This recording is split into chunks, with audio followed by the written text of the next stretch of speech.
Line में क्या लिखा है, पंकज के पिता स्वयं पोस्टमैन थे। मतलब कि पंकज के हाथ एक भी चिट्ठी नहीं आती थी।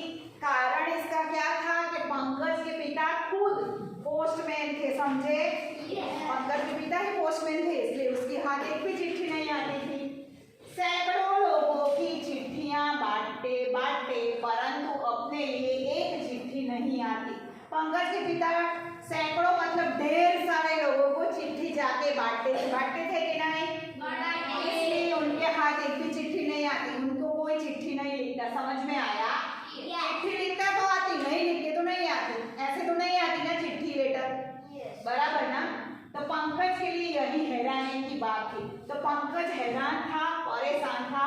पंकज के लिए यही हैरानी की बात थी कि मेरे यहाँ एक भी चिट्ठी नहीं आती। मेरे पापा तो पोस्टमैन है, मतलब उसके घर एक भी चिट्ठी नहीं आती थी। इसलिए फर्स्ट चित्र में हमने देखा कि पंकज ऐसे पोस्टमैन के सामने जाकर खड़ा रहता था, समझे? ओके। तो यहाँ पे पिंक के रेड कलर का हेड है, यहाँ पे देखा आपने? ये हेड पे क्या लिखा है? अपने घर किन किन रिश्तेदारों की चिट्ठियां आती है। अभी आपके घर चिट्ठी रिश्तेदारों की आती है? नहीं आती है कि नहीं? यहाँ पे हमको क्रॉस करना है। एक भी चिट्ठी मेरे घर पे मेरे रिश्तेदार की नहीं आती, आपके घर पे एक भी रिश्तेदार की चिट्ठी नहीं आती है, बराबर ना? अगर वो लिखते तो आती, मामा की, मौसी की, नाना की, नानी की, दादा की, दादी की, अगर हमको लिखते तो आती। लेकिन अभी मोबाइल के जरिए से हम पढ़ रहे हैं, मोबाइल के जरिए से हम बात कर रहे हैं। आजकल मोबाइल का जमाना है तो एक भी चिट्ठी घर पे आती नहीं है, समझे? अगर चिट्ठी आती है तो किसकी आती है, कौन बताएगा? फटाफट बोलो। डॉक्यूमेंट तो घर पे आते हैं, लेकिन किस के आते हैं? बैंक से आते हैं। आपकी कोई पॉलिसी खुलवाए तो पॉलिसी के आते हैं, बैंक के डॉक्यूमेंट आते हैं। अगर आपके पापा के कुछ जरूरी जो आपके पापा जॉब करते हैं तो उसके जरूरी डॉक्यूमेंट है, वो घर पे पोस्टमैन देने के लिए आता है। पोस्टमैन आता है तो वो कुरियर वाले भी आते हैं, देखा है ना? वो साइन करवा के हमके पास लेते हैं कुरियर, बराबर ना? वो तो समझे ना आप लोग? ऐसा ख्याल है आपको? कुरियर लेने के लिए आता है वो। आगे समझिए। पंकज कक्षा 3 का विद्यार्थी था। पंकज कौन सी कक्षा में पढ़ता था? 3rd स्टैंडर्ड में पढ़ता था, बराबर? पंकज के पिता श्री किशन जी पंकज को बहुत लाड करते थे। मतलब कि पंकज के पिता पोस्टमैन थे जिनका नाम था किशन जी। क्या नाम था? किशन जी। किशन जी पंकज को बहुत लाड करते थे, मतलब पंकज को बहुत प्रेम करते थे। जैसे कि आपके माता पिता आपको करते हैं, वैसे किशन जी भी पंकज को खूब यानी बहुत लाड करते थे, बहुत प्रेम करते थे, समझे? एक दिन पंकज ने एक दिन उनके पिता को कहा, पापा, क्या बोला उसको? पापा, आप अपने लिए भी तो चिट्ठी बनाया कीजिए।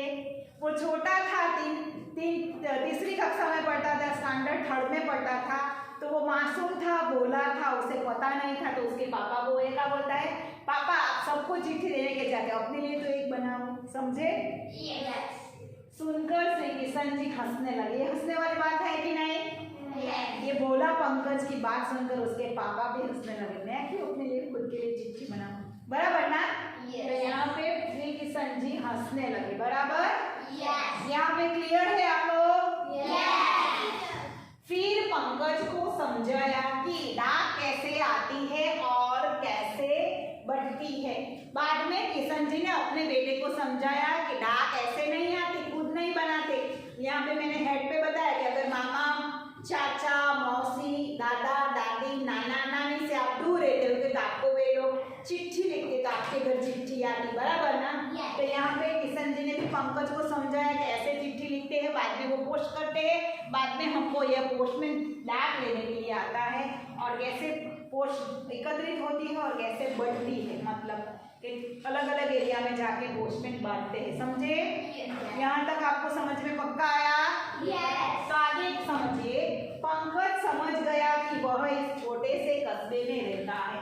पंकज अब समझ गया कि वो छोटे वाले गांव में रहता है, बराबर? यहीं पर उनके चाचा, मामा, मौसी आदि रहते हैं। तो एक ही गांव में पंकज के चाचा भी उनके गांव में रहते हैं, उसके मामा भी उसी गांव में रहते हैं, उसकी मौसी भी उसी गांव में में आया?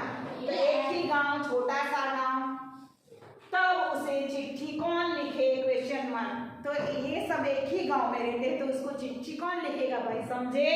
यस। ओके, मैंने बताया दूर रहते होंगे तो चिट्ठी लिखते, पर एक ही गांव में रहते हैं तो चिट्ठी उसे कोई नहीं लिखता था। किसको? पंकज को। बराबर? यस। क्लियर आप लोग? यस।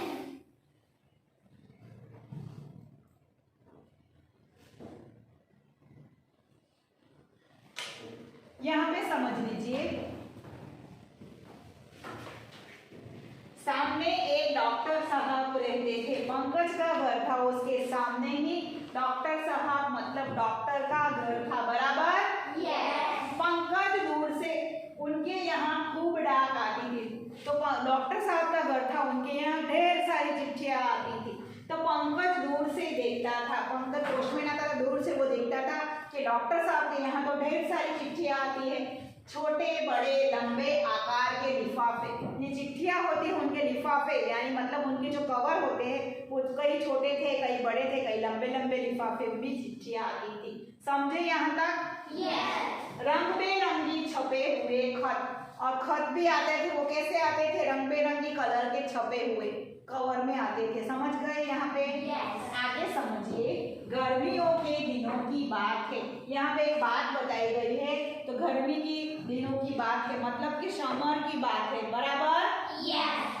पंकज ने देखा कि डॉक्टर साहब के लॉन में बहुत से लिफाफे और खत बिखरे पड़े थे। पंकज हर रोज डॉक्टर साहब के यहाँ सामने रहता था, तो उनके यहाँ हर रोज ढेर सारे खत आते थे, तो पंकज डेली देखता था कि इनके यहाँ क्या है। तो गर्मियों की बात है, तो पंकज स्कूल भी नहीं गया होगा, वेकेशन का टाइम होगा। बराबर कि नहीं? Yes. तो वो देखता था क्या बिखरे थे खत, यानी सब चिट्ठियां जो पोस्टमैन डाल के गया था वो बिखरे पड़े थे, मतलब एक यहाँ एक वहाँ एक वहाँ, वैसे बिखरे बिखरे पड़े थे सब खत। समझ में आया? Yes. तो फाटक पर ताला लगा था, मतलब कि डॉक्टर साहब का जो घर था वहाँ पे बाहर क्या लगा था? ताला। पंकज झट से जंगला फांद गया और सारी डाक उठा लाए, मतलब के जो दरवाजा था ना ऊपर चढ़ के वो नीचे कूदा, वो रोशनदान बोलते हैं, तो दरवाजे पे ऊपर, दरवाजे को बंद करने के लिए ऐसा आता है, आपको पता है? Yes. तो वो ऊपर से कूदा और कहाँ पहुंच गया? लॉन में पहुंच गया, और उसने क्या की तो कि सारी डाक उठा ली। वहां से क्या ले आया? डॉक्टर साहब की डाक, मतलब डॉक्टर साहब की सब चिट्ठियां ले आया। पत्रों को देख देख कर खुश होता रहा, उनसे खेलता रहा, और ये डॉक्टर साहब का घर बंद था, तो डॉक्टर साहब की चिट्ठियां उठाकर उसे खेलने लगा और रंग बिरंगी पत्र को देखकर खुश होने लगा। यहाँ तक समझे आप? Yes. तो यहाँ पे आपको शब्दार्थ दिए हैं, हैरानी मतलब परेशानी, विस्मय, यहाँ पे जंगला मतलब रोशनदान, यहाँ पे वेंटिलेटर लिखा, यहाँ पे वॉल के ऊपर से भी कूद के गया होगा, अगर दरवाजे के ऊपर से भी कूद के गया हो, बंगले के आजू बाजू वॉल की जाती है सेफ्टी के लिए। बराबर? तो यहाँ पे वेंटिलेटर मतलब कि वॉल के ऊपर से कूदने जाने को भी वेंटिलेटर बोलते हैं, अथवा छोटी सी जगह होती है उसमें भी जाकर आ सकता है, की जगह भी होती। यहाँ पे समझे आप लोग? Yes. और यहाँ पे खत मतलब पत्र और चिट्ठियाँ जिनको हम लेटर बोलते हैं। बराबर? Yes. तो आज आपको क्या करना है, इस वीडियो को देखकर आपको शब्दार्थ लिखने हैं अपनी नोटबुक में नए हेडिंग लगाकर, और लेखक का नाम भी लिखना है और शब्दार्थ लिखना है आपको 3 time. Thank you very much, have a nice day.